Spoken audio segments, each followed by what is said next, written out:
తెలుగు సంబరాల తీయదనం అలనాటి రుచుల సరికొత్త రూపం పరంపర స్వీట్స్. నమస్తే, వెల్కమ్ టు సుమన్ టీవీ. నేను మానస. సుమన్తో పాటు ఉన్నారు ప్రముఖ రాజకీయ విశ్లేషకులు చందు శ్రీనివాస్ గారు. ఇప్పుడు మనం చూసినట్లయితే పవన్ కళ్యాణ్ గారు 18న తిరుపతికి వెళ్ళబోతున్నారు. మొన్న 2 days బ్యాక్ మనకి పవన్ కళ్యాణ్ గారి భార్య అన్నా లెజ్నోవా కూడా వెళ్లారు. తన కొడుకు ఆరోగ్యం బాగు కావడం వల్ల తిరుపతికి వెళ్ళడం, మొక్కు చెల్లించుకోవడం జరిగింది. మరి ఈ క్రమంలో కొన్ని ట్రోలింగ్స్ జరుగుతూ ఉన్నాయి. అలాగే పవన్ కళ్యాణ్ గారు ఇప్పుడు తిరుపతికి వెళ్లే విషయంలో కూడా చాలా ఉత్కంఠ నెలకొంది. ఈ విషయాల గురించి మనం డిస్కస్ చేద్దాం.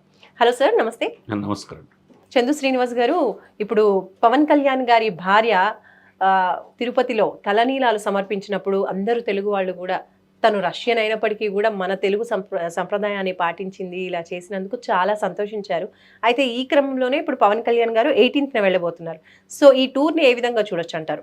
అంటే ఒక మహిళగా, మన దేశం కాని దేశం మహిళ రష్యా నుంచి వచ్చింది. 2018లో ఆయన జీవితంలో అడుగుపెట్టింది. తీన్మార్ సినిమా ద్వారా నచ్చారు, వాళ్ళిద్దరు పెళ్లి చేసుకున్నారు. పెద్ద పాపను కూడా డిక్లరేషన్ మీద మన పవన్ కళ్యాణ్ గారు తీసుకెళ్లారు కదా. బాబు కోలుకున్న తర్వాత సింగపూర్లో ప్రాణాపాయ స్థితి నుంచి బయటకు వస్తే మొక్కు తెచ్చుకుంటానని ఆమె తల్లిగా, తల్లి ప్రేమ మనకు తెలియదు కాదు. మార్క్ శంకర్ కోలుకొని వచ్చారు.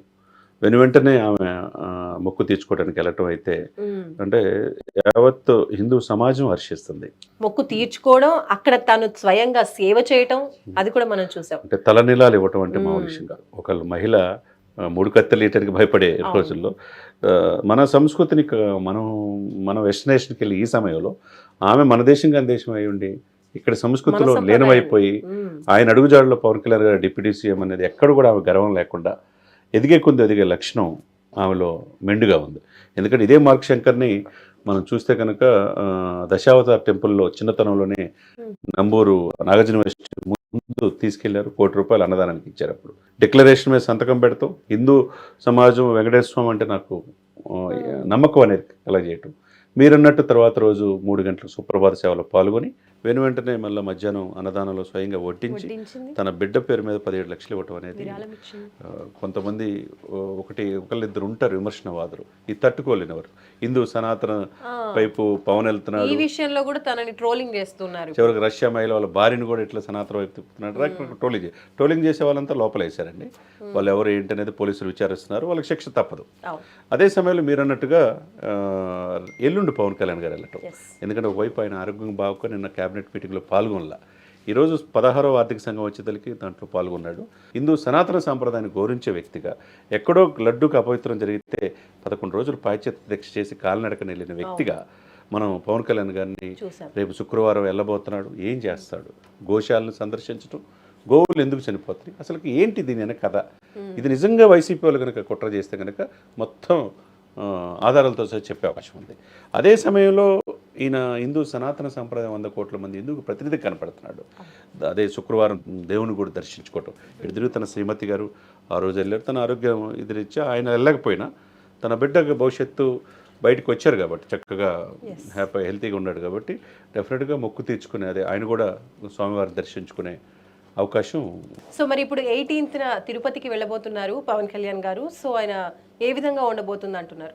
అంటే పూర్తిగా అందరి దృష్టి తిరుమల వైపే ఉంది. ఇప్పుడు ఏం జరగబోతుంది, ఎందుకంటే మోదీ గారు నెక్స్ట్ మంత్ 2nd రాబోతున్నారు రాజధాని పనుల కోసం.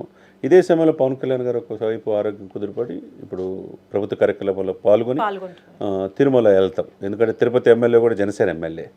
తిరుపతిని మొత్తం లా అండ్ ఆర్డర్ క్రమశిక్షణలో పెట్టారు లాస్ట్ 9 నెలల్లో.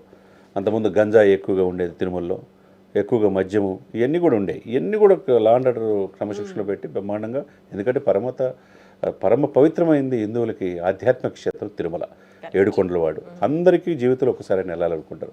అటువంటి తిరుమల తిరుపతిని కాపాడాల్సిన బాధ్యత అందరి మీద ఉంది.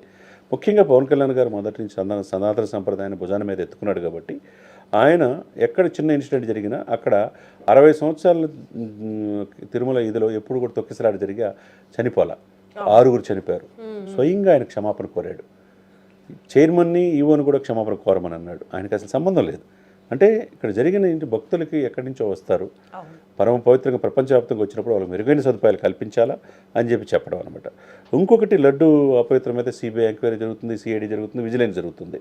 ఈ సిచ్యువేషన్లో ఈ గోశాల అనేది పెద్ద ఇష్యూ అయింది కాబట్టి దాని వెనక ఏం జరుగుతుంది, వైసీపీ ఏమన్నా కుట్ర పడుతుందా, వీళ్ళ ఆరోపణలు ఏంటి, ఎందుకు గోవులు చనిపోతున్నాయి, గోవులు దానం చేస్తున్నారు ఎక్కువగా, అవును, ఎక్కువగా. 200-300 గోవులు ఎక్కువ ఉన్నాయండి. దాని నుంచి వచ్చేదాన్ని తీసుకొచ్చి దేవుని నైవేద్యాల్లో అక్కడ నెయ్యి అట్లా ఉపయోగిస్తుంటారు, నెయ్యి పావులు ఇవన్నీ ఉపయోగిస్తుంటారు.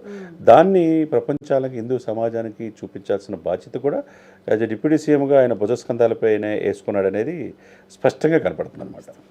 ఎస్.